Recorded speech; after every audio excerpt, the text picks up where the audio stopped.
이번 정부의 정책 기조는요, 어느 지역에 살든 상관없이 우리 국민 모두가 공정한 기회를 누리고 이것이 새 정부가 지향하는 공정의 가치다 라고 강조를 했습니다. 그리고 이 정책 기조를 추구하기 위해서 세 가지 약속을 했습니다.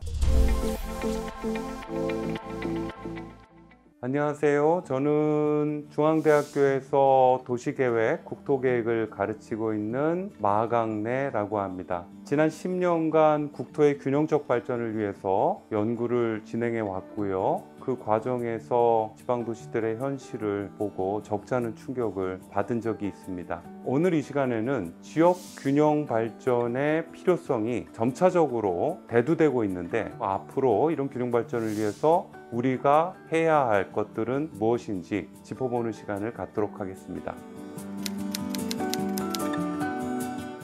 통계청의 인구주택 총조사 결과에 따르면 지난 2019년에 우리나라 전체 인구 중에서 수도권 인구 비중이 과반을 넘어섰습니다. 부산, 대구, 대전, 울산, 광주 같은 지방 광역시 마저도 인구가 줄어들고 있는 현상이 나타나고 있는데, 그렇게 줄어드는 인구의 대부분이 청년 인구라는 점이 정말 큰 문제죠. 이런 인구 밀집 현상으로 인해서 수도권 집값이 굉장히 빠른 속도로 폭등을 했고요. 집값 폭등 현상으로 인해 청년층의 어려움이 가중되고 있는 상황입니다. 청년층은 아이 낳는 것을 미루고 또 결혼하는 것을 미루는 어떤 그런 현상이 벌어지고 있고요. 이게 합계 출산율로 반영이 되고 있습니다. 그런데 우리가 이거를 잘 생각해 보면요, 아이를 낳고 키운다라는 것, 이거는 사실 인간의 본성에 속해 있는 게 아닌가. 그런 본성을 넘어설 정도의 강한 스트레스, 외부적 환경, 이런 압박이 수도권에 사는 젊은이들에게 발생하고 있다는 점,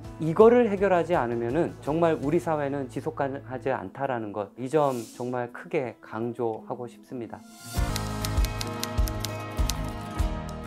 이번 정부의 정책 기조는요, 어느 지역에 살든 상관없이 우리 국민 모두가 공정한 기회를 누리고 이것이 새 정부가 지향하는 공정의 가치다 라고 강조를 했습니다. 그리고 이 정책 기조를 추구하기 위해서 세 가지 약속을 했습니다. 첫 번째, 진정한 지역 주도 균형 발전을 하겠다. 두 번째, 혁신 성장 기반을 강화하겠다. 세 번째, 지역 특성을 극대화하는 방향으로 나아가겠다. 정부가 제시한 첫 번째 약속을 보면요, 지방자치단체가 보다 주도적인 역할을 강화할 수 있도록 지방자치단체의 권한과 재정력을 대폭 강화할 예정입니다. 지난 과거에도 자치권이 강화된 사례가 있습니다. 제주특별자치도 세종특별자치시가 그 예입니다.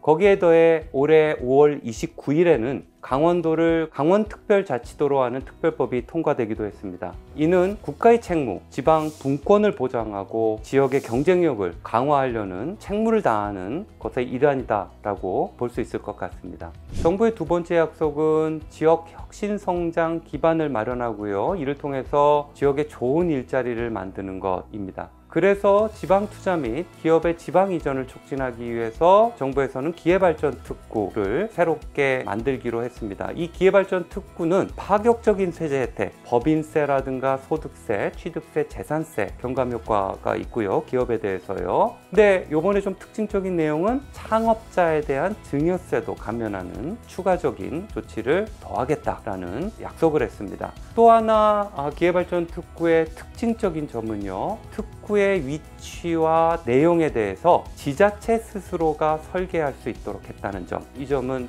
저희가 주목할 만한 점이다 라는 생각을 가지고 있습니다. 정부의 세 번째 약속은요, 지역 스스로 고유한 특성을 살릴 수 있도록 지원하는 것입니다. 여기에는 로컬 크리에이터 뿐만 아니라 로컬 브랜딩이나 골목 상권을 육성하는 방식으로 지역의 역량을 강화하는 내용이 포함되어 있습니다. 이런 노력을 통해서 로컬 생태계를 구축하는 것, 이거는 정말 지역의 특성을 살리고 그 특성에 기반한 경쟁력을 확보할 수 있는 굉장히 중요한 점이 아닌가라고 생각을 하고 있습니다. 도시계획학 관점에서 어떤 지역이 버틸 수 있는 최소 인구 수준이 있습니다. 인프라를 공급할 때 그 인프라를 사용하는 인구를 배후 인구라고 하는데요. 그 배후 인구가 25만, 30만 정도 돼야 가장 상위에 있는 위계인 생활 리소스가 들어올 수가 있습니다. 예를 들어서 백화점 같은 시설, 그 다음에 응급의료센터와 관련된 곳, 이거는 인구가 대략적으로 25만 이상이 되어야 됩니다. 근데 지금 인구가 점점 줄어들잖아요. 그러면 차 상위 인프라들이 빠져나가는 어떤 그런 현상이 발생을 하게 됩니다.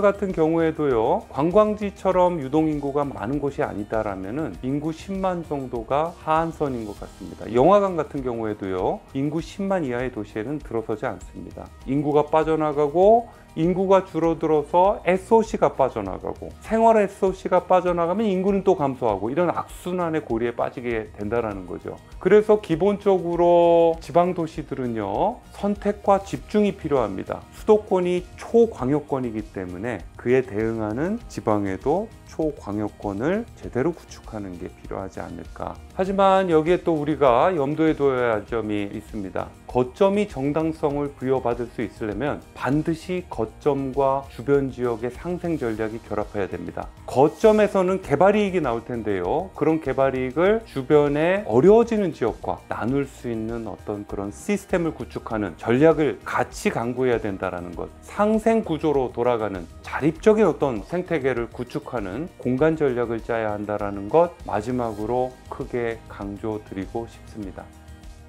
지방도시의 쇠퇴는 지방도시만의 문제는 아닙니다. 수도권에도 큰 부담을 주고 있다고 생각합니다. 국가 경쟁력을 높이기 위해서라도 균형 발전은 꼭 필요합니다. 정부가 제시한 진정한 지역주도 균형 발전, 혁신 성장 기반 강화, 지역 특성의 극대화라는 이 약속이 잘 실현되어서 수도권 과밀화와 지역 간 격차가 해소되고 지역 균형 발전이 이루어지기를 간절히 소망합니다.